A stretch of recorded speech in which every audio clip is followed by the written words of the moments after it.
guys, how's it going?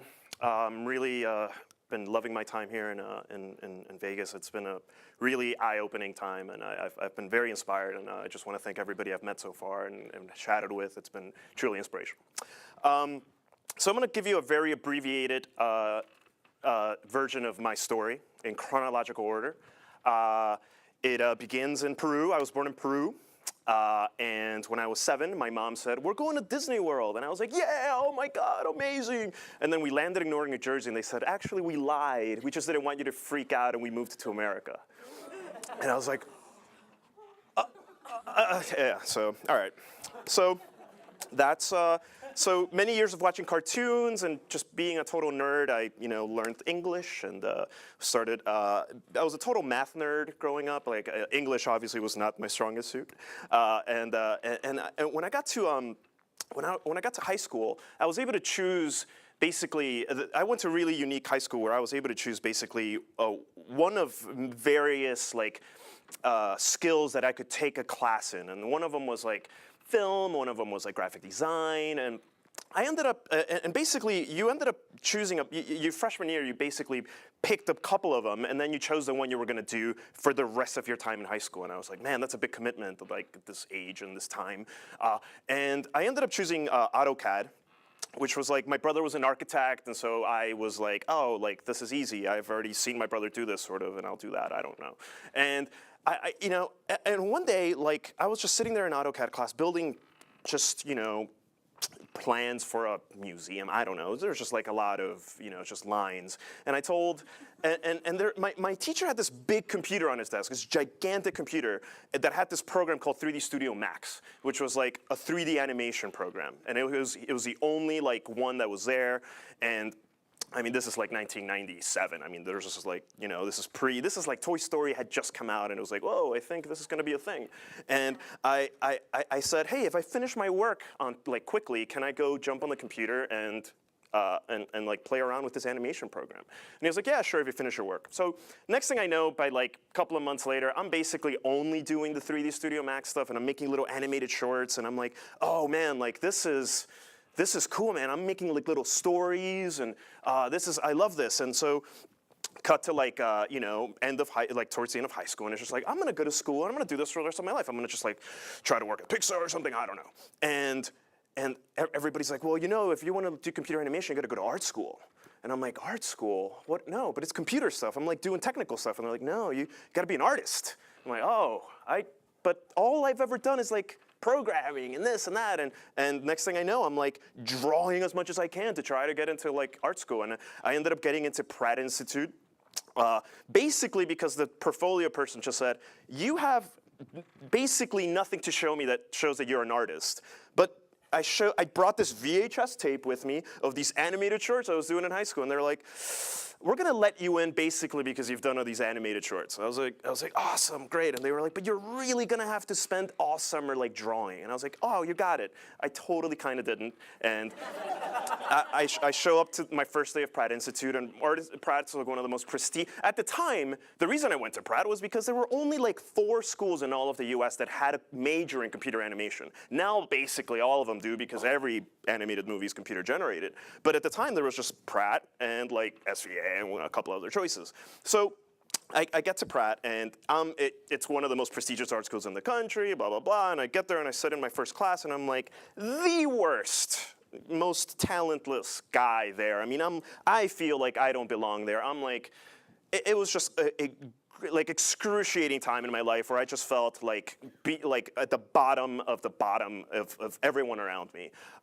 And during that time in college, though, all my friends started taking courses in like other kinds of animation stuff, like 2D animation or animation history. Meanwhile, I started like, I made friends with all these people who were like, oh, I'm a photographer, I'm studying industrial design, I'm doing this. I'm like, this all looks so cool. So I started taking my extracurricular classes in photography and film and graphic design, just because it just seemed interesting to me. It just seemed like fun, and I just wanted to try things, and it was, it's college.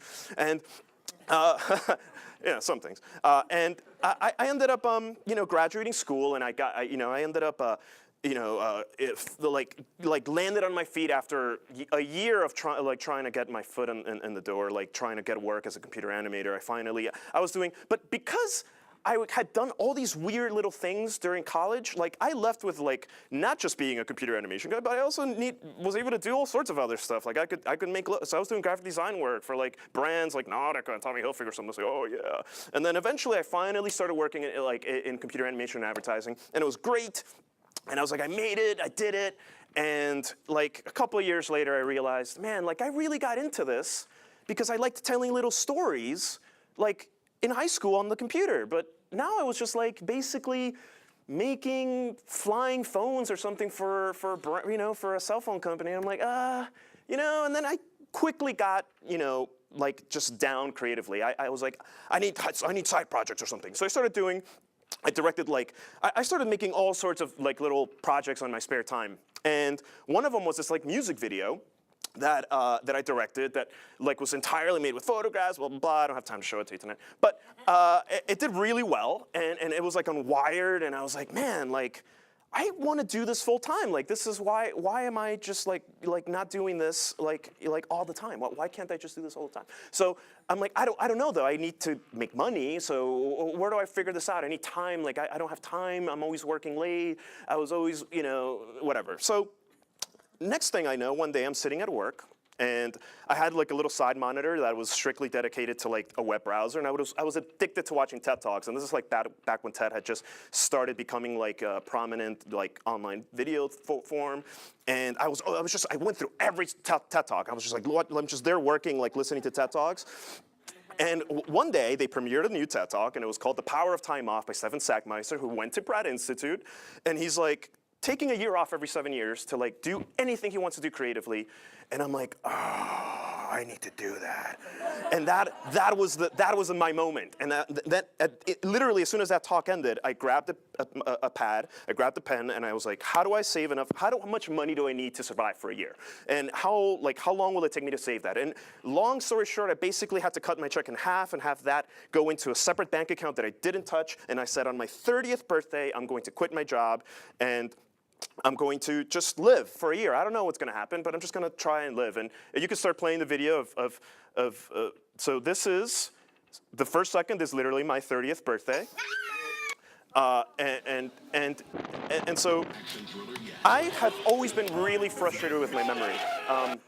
My entire life, I've always just been like, oh man, why can't I remember, and why couldn't I remember to do this like I meant to do, or man, like somebody tells me about something that happened, I'm like, that happened, really? Oh man, I was there? Are you sure?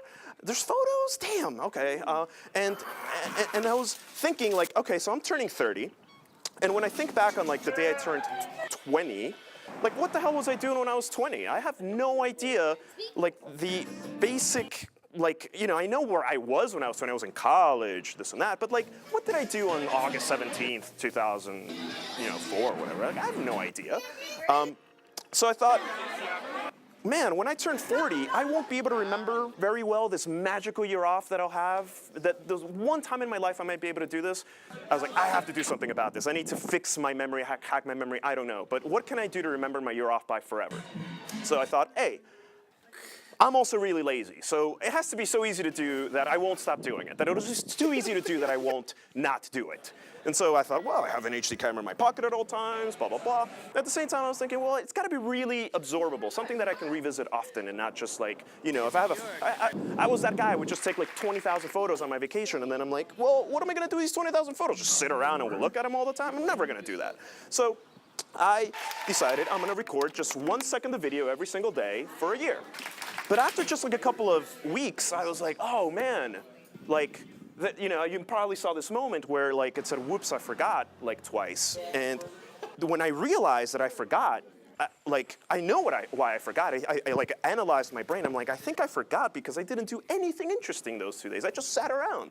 I'm like, is that what I'm doing with my year off? All right, like, this is going to be a lifetime project because it's so easy to do. I take my phone out, record a little moment, put it down, and I'm basically generating a movie that includes every day of the rest of my life. It comes out to about 1 hour per decade, and so if I live to see 80, I will have a 5-hour video that's like 50 years of my life. And I'm like, hey, this would be way cooler to leave behind than like, I don't know, a tombstone or something. Like 2 months into this year off, I was a TED junkie, and so Facebook, they posted on their Facebook page, hey, we're gonna have the first ever TED auditions. And I'm like, whoa, man, that's what an unbelievable opportunity. I wish I was like important enough to have an idea worth spreading. I don't have anything though. And then like, I really just didn't, I was like, I don't have anything. And then I had a little tab open on the top of my browser and it just stayed there. And like a week later, I was recording my second of the day and I was like, oh, this thing maybe is an idea worth spreading, okay. And I like literally submitted my video with like 8 seconds to spare on like the deadline to submit to the TED auditions. And I was just like, oh, it was like, it took forever to upload to YouTube, but it wasn't working, it was password, I don't know. Then 2 weeks later, I get an email saying, hey, come to New York. Oh, you live in New York, so you don't have to come here. But like, you just take the subway here, and you and 17 other people out of 1,000 people have been chosen to give a TED Talk, and you know, with the possibility of going to the TED conference and doing it live there. And I'm like, unbelievable. And so there was this one little moment you guys might have seen where I was like jumping, like going on the TED stage, and that was my side. I ran up with my camera up. And I ended up, I mean, I totally screwed it up, but they still selected me, and me and 3 other people, including Reggie Watts, were selected to go to the TED conference. It was the craziest moment of my life. And I was up on stage, like, oh, gorgeous, just walking around, like, oh my God. And I totally forgot most of the things I wanted to say, but I still kind of got through it, and it was a life-changing, obviously, a moment in my life. And that, literally, me being on the TED stage was exactly 7 days after I had turned 31, so I was able to premiere like the first full year of the 1 second every day thing. And I in my TED Talk I talk a lot about this, but I don't think I have a lot of time for that. But part of it is essentially that like by being forced to record at least one woman every day, I'm forced to record the bad things in my life too, not just the good stuff, right? Like we tend to take our phones on when something awesome has happened. It's like, oh wow, that's beautiful. This is a horrible moment. Let me take my phone out, and you don't never do that, right? Like. But it's given me a lot of perspective and context on like how I'm spending my time and how meaningful it is to actually have a memory of the tough times that I've gotten myself out of, or as a family we've gotten ourselves out of. You know, one of the things that I like to say about these little seconds is that they are like a secret code for me, because only I really know the context under which I recorded something. Like sometimes I'll record something totally meaningless, but I know why I recorded that. It's because maybe I just had this like conversation with somebody or something, but nobody else would gather that from there. And sometimes I'll record a beautiful thing, but I was like, I was just recording a beautiful sunset or something. So. You know, I left after the conference. I was like, this video went viral online. A lot of people saw it. It was on like the front page of like Reddit twice, I think, and people were like, oh man, I want to do this. And leading up to it, I was already thinking, man, I wish this was easier to do, because I did have to actually bring all these videos into my laptop and go into Final Cut Pro and editing. Good thing I took a video editing course in college, and put this video together. And I thought, okay, maybe I should make an app for this. And so I'm like, all right, well, I don't know how to make an app. I'm like, I've been jumping around all these different skill sets for my entire life. And I was like, well, let's do it again. I don't know, we'll start from scratch. How do I Google? How do I build an app? I don't know. And next thing I know, I knew that I was going to need a very talented developer, blah, blah, blah. And I thought, well, maybe, you know, I can get this actually funded through Kickstarter. So it is my 31st birthday. Cool. If you could play the next video now. Basically, I thought, well, if I want to bring this idea to everyone, then it needs to be so easy to do that I want it to be exactly anyone to do this too. Like what I wanted it to be. Basically, I basically sat down one day and I said, what do I wish existed? And I thought, I wish it looked like a calendar. And I wish that it would just look at, all my videos would be there that I shot. I could shoot as many videos as I want during that day. And I want this little like scrubber thing on the bottom that I can just move around, and it's already set to 1 second. So I just have to move it to the exact second that I want, and then I can preview it, look at it. I should be able to have frame nudgers on the left and right, because that's the kind of control I have in Final Cut Pro. I mean, when you only have a second, you want to make it, you know, you got to be the right second, right? So you want to be like, all right, like you want to get that right. And then, like, essentially, I want it to look like a collage, almost like a. This is every single day of, you know, my life, you know, from starting on the moment that I start using the app. So I've been actually. So we did get funded through Kickstarter. I basically generated the most amount of backers ever for an app until this day. I think it's 11,281 backers. And we raised 3 times what we needed, and the community's been absolutely amazing. And and like that in itself has been just like a very inspiring thing in my life to just like connect with all these people. And so now there's a couple of 100,000 people using this app now, and I get sent these amazing glimpses of life outside of my own weird life bubble, you know? Like there's 1 second every days of dogs, and 1 second every days of like, you know, people just like what they're wearing every day, or you know, a bunch of these videos have gone viral. This one couple did a 1 second every day of their baby. So like that got, I mean, that was like on time. It was literally just like from the womb to like walking in like 5 minutes, and you just see this evolution of this baby. It's unbelievable. It's one of the most beautiful things I've like, every time I watch it, I'm like, I just got covered in chills, and I'm just super excited. One last thing I wanted to share is that, you know, that this is kind of where we are now, but in the next like 2 months we'll be launching a way to now start bridging all these things together. Like what my long-term vision always was from the beginning was, well, you know, I think I end my TED Talk by saying, like, you know, imagine if like thousands of people were doing this, and it's just like, well, like, imagine if we could just all just post our second of today, and we could all, you know, based on the amount of people in here, I could probably generate like a 2-3 minute video that's like our favorite moment, our best moment of all of us today, you know, and share that together and just see what is it that we all found most memorable about today. And I'm really excited to be figuring all that out as we move forward with 1 second every day. And yeah, thank you for your time.